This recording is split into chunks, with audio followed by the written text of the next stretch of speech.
There are still people out there that think that farming the trio depths as a solo is not worth it because you are constantly ganked, you are running from empty room to empty room, you have to constantly run away from trio groups, and I'm going to prove to you that not only is it safer, but it's almost twice as effective at fame farming over farming in a full loot zone. Now, this is a tier 7 red zone, and yes, I am doing a little dungeon layer boss here, but so would any player that's playing the game. Now, this is a 30-minute run with a 5.1 set with a satchel, and I think it's a 51% satchel, because I'm not going to bring an 8.4 satchel out into a full loot zone. I don't think anyone would.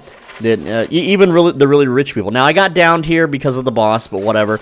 We did it again. And yes, this area was pretty profitable. Alright, I think I make about 400k.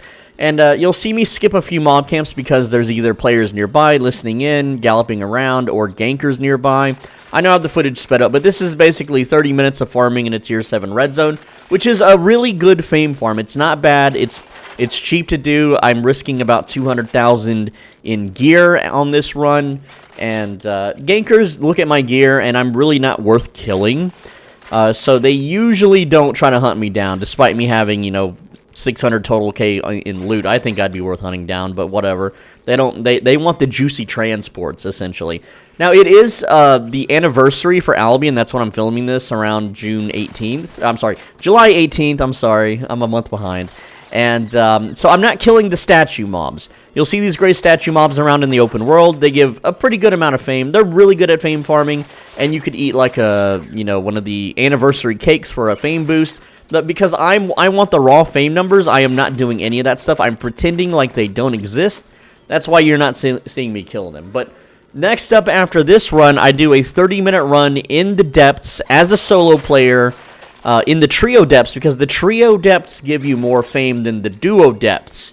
Now, it is harder to run from players, and these trio teams, they're playing a threes meta where they have a chaser, they have a healer, and they have a DPS.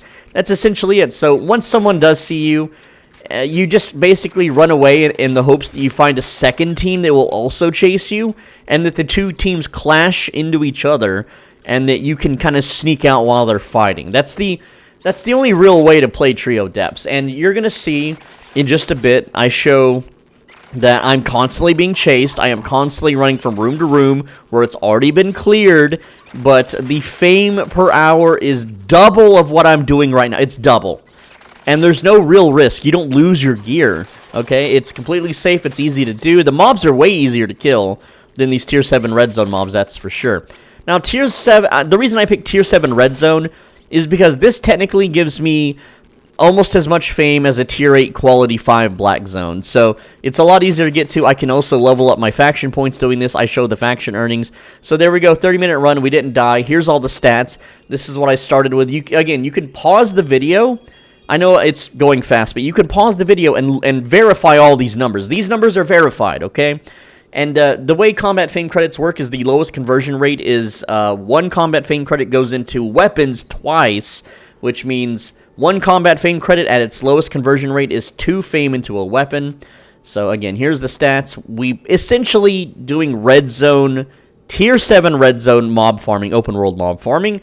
We make 7.3 million fame per hour. Now, I'm going to tell you right now, I can normally push this around almost 10 million fame an hour when it's off hours. I'm playing during prime time, so there's more people around.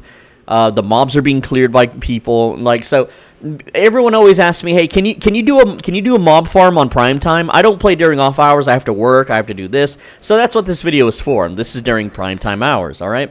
You can see I also earned 6,872 faction points, which will get you a chest per hour and maybe a heart. So you make your money back in repairs. You make your money back, with the faction chest too. You get some fame points. Now this is soloing the trio depths. So I showed my stats off, and then here's how I do the pulls. I just pull the entire room, grab the buff, go to the next room, grab the buff, and what I'm trying to do here is just go to every big room that I can and kill as much enemies at once as possible. Now, I got chased by a group here, but I am an astral staff, so I boots away. I swap my W to a movement skill ability. There's another person chasing, so I just run away, and they don't continue pursuit. Sometimes they do, sometimes they don't. You can usually inspect them and tell if you can get away or not. I also have a soul on me, so I'm going to go ahead and turn that in. There we go. Get some really crappy loot. Nothing worth extracting for. And again, running to empty room, there's another player. I run the opposite. As soon as I see a nameplate, I don't even try to fight. I go the opposite direction. Found a new room with some mobs. Another room with some mobs. You're going to see a bunch of empty rooms in these runs, though. And again, I'm even pulling the small, like, little 3-pack mobs, the patrol mobs, because I've run out of mobs. There's another group, run away with my movement ability, and now I'm farming mobs with my W as a movement ability, so I'm farming slower. Different builds might be able to farm faster. If you have a mobility spell that deals damage, that would be a bonus, but Astral Staff does not. It's the only weapon I have that's awakened with Mob Fame on it. Here I find a room. You know, it took a while. It took about 4 minutes to find a room. Got a little chest there worth nothing. Turned into soul, got another chest worth nothing.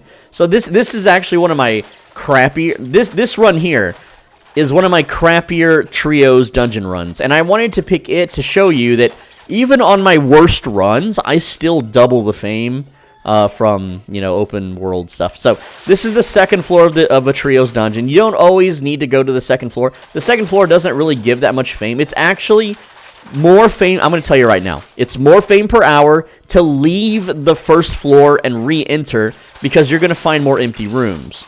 Now, I'm basically going to run into a group here soon, and they're just going to murder me constantly. So, but I do give them quite a good chase. So they saw me. They saw some nameplates. They're continuing to chase. I'm running. I'm, you know, skirting corners. Continuing to run. I run into a second group, and then that group does not chase me for some reason, and then the first group finishes me off. So that's one death. Go back into the depths. This is a new, you know, first floor depths right here. And again, just clear the rooms. Just all you got to do is do what you can. If there wasn't a 4 to 6 minute timer every time you died, like if you get bad timing when, okay, there's a person, they see me and they do not give up. I thought it was a solo, so I went to fight, but it wasn't.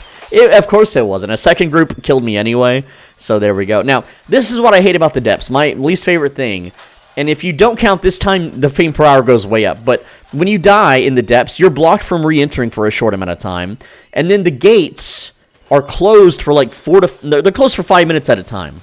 It sucks. It's brutal. You have to wait that 5 minutes before you can go back in and farm again. So at that point, you would get up, stretch, do some work around the house, clean something, use the bathroom. I don't know. But we're factoring in the gate close time. I ended the timer at 27 minutes because that gate's not going to be open again for another 5 minutes. You can see here, I earned 3.887 million combat fame credits. So you multiply that by 2, that's how much you would get per hour. Multiply the combat fame credits by 2, because that's the lowest conversion rate into weapons, meaning 15.549 million fame per hour. For those that have watched my channel, 20 million was the old standard. Click the video on the right side of your screen, or you're going to get overcharged at the grocery store. Uh-oh.